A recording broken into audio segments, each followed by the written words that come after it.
കർണാടകയിലും പുതുച്ചേരിയിലും മഹാരാഷ്ട്രയിലുമെല്ലാം ഓപ്പറേഷൻ താമര എന്ന ഓമനപ്പേരിൽ ബി.ജെ.പി. നടപ്പാക്കുന്ന തിരഞ്ഞെടുപ്പ് തന്ത്രം കേരളത്തിലും പയറ്റുകയാണ്.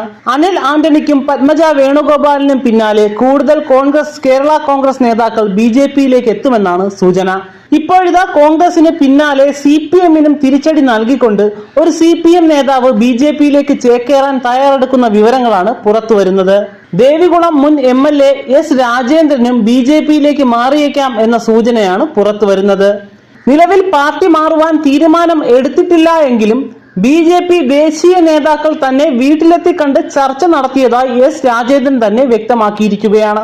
S. രാജേന്ദ്രനെ തിരികെ പാർട്ടിയിലെത്തിക്കാൻ CPM ശ്രമം നടത്തുന്നതിനിടെയാണ് ബി.ജെ.പി. നേതാക്കൾ ചർച്ച നടത്തുന്നത്. തന്നെ പാർട്ടിയിലേക്ക് തിരിച്ചെടുക്കണമെന്ന് ആവശ്യപ്പെട്ടുകൊണ്ട് S. രാജേന്ദ്രൻ നിരവധി തവണ സംസ്ഥാന നേതാക്കളെ കണ്ടിരുന്നെങ്കിലും നടപടിയുണ്ടായില്ല. ഇതിനിടെ കോൺഗ്രസിലേക്ക് പോയേക്കുമെന്ന അഭ്യൂഹം ഉണ്ടായെങ്കിലും ഈ വാർത്ത അദ്ദേഹം തള്ളുകയായിരുന്നു.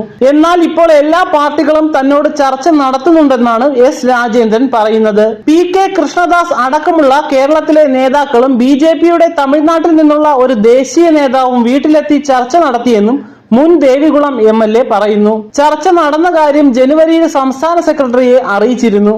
പോകരുതെന്ന നിർദ്ദേശം അദ്ദേഹം തന്നുവെങ്കിലും അതിനുശേഷം ഇന്നുവരെ സംസ്ഥാന നേതൃത്വത്തിന്റെ ഭാഗത്തു നിന്നോ ജില്ലാ കമ്മിറ്റിയുടെ ഭാഗത്തു നിന്നോ ഉണ്ടായിട്ടില്ലെന്നും രാജേന്ദ്രൻ പറയുന്നുണ്ട്.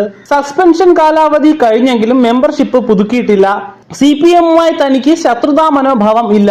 ഞാൻ ഇതുവരെ മറ്റൊരു പാർട്ടിയിലും ചേർന്നിട്ടില്ല. ചില ബി.ജെ.പി. നേതാക്കൾ ബന്ധപ്പെട്ടിരുന്നു. അതുപോലെ മറ്റ് പല പാർട്ടിയിലെയും നേതാക്കൾ വന്നു കണ്ട് സംസാരിച്ചിരുന്നു.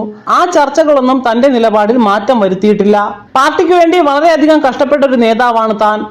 മൈക്കിൽ കൂടി പ്രസംഗിച്ച് നേതാവായ ഒരു വ്യക്തി ഈ പാർട്ടിയുടെ മറവിൽ നിന്ന് വ്യക്തിപരമായി തോൽപ്പിക്കാൻ ശ്രമിക്കുമ്പോൾ എന്നും തോൽക്കാൻ മനസ്സുണ്ടാകില്ല. പാർട്ടിയുടെ മുന്നിൽ 1000 വട്ടം തോൽക്കാം, പക്ഷേ ഒരു വ്യക്തിയുടെ മുന്നിൽ തോൽക്കില്ല. താൻ പാർട്ടിയിൽ വീണ്ടും പ്രവർത്തിക്കണമെന്നാണ് ജില്ലാ സെക്രട്ടറി ആവശ്യപ്പെട്ടിരിക്കുന്നതെന്നും S. രാജേന്ദ്രൻ പറയുന്നു. എന്നാൽ പാർട്ടി ഇനിയും അനുഭാവപൂർണമായ സമീപനം സ്വീകരിച്ചില്ലെങ്കിൽ ബി.ജെ.പിയിലേക്ക് ചേക്കേറിയേക്കുമെന്നാണ് രാജേന്ദ്രൻ നൽകുന്ന സൂചന. കഴിഞ്ഞ നിയമസഭാ തെരഞ്ഞെടുപ്പിൽ LDF സ്ഥാനാർത്ഥിയായിരുന്ന A. രാജയെ തോൽപ്പിക്കാൻ ശ്രമിച്ചുവെന്ന് ആരോപിച്ചായിരുന്നു രാജേന്ദ്രനെ പാർട്ടിയിൽ നിന്നും സസ്പെൻഡ് ചെയ്തത്. 2023 ജനുവരിയിൽ സസ്പെൻഷൻ കാലാവധി കഴിഞ്ഞെങ്കിലും അംഗത്വം പുതുക്കുവാൻ രാജേന്ദ്രൻ തയ്യാറായില്ല. ഇതിനിടെ MM മണി ഉൾപ്പെടെയുള്ളവർ S. രാജേന്ദ്രനെതിരെ രൂക്ഷ വിമർശനവുമായി രംഗത്ത് വന്നിരുന്നു.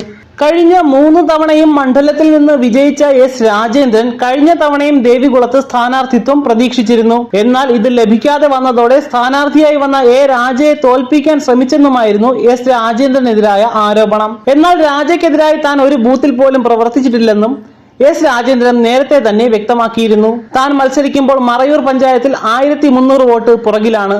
രാജ 800 വോട്ടിന് മാത്രമാണ് പിറകിലായതെന്നുമായിരുന്നു S. രാജേന്ദ്രന്റെ വാദം.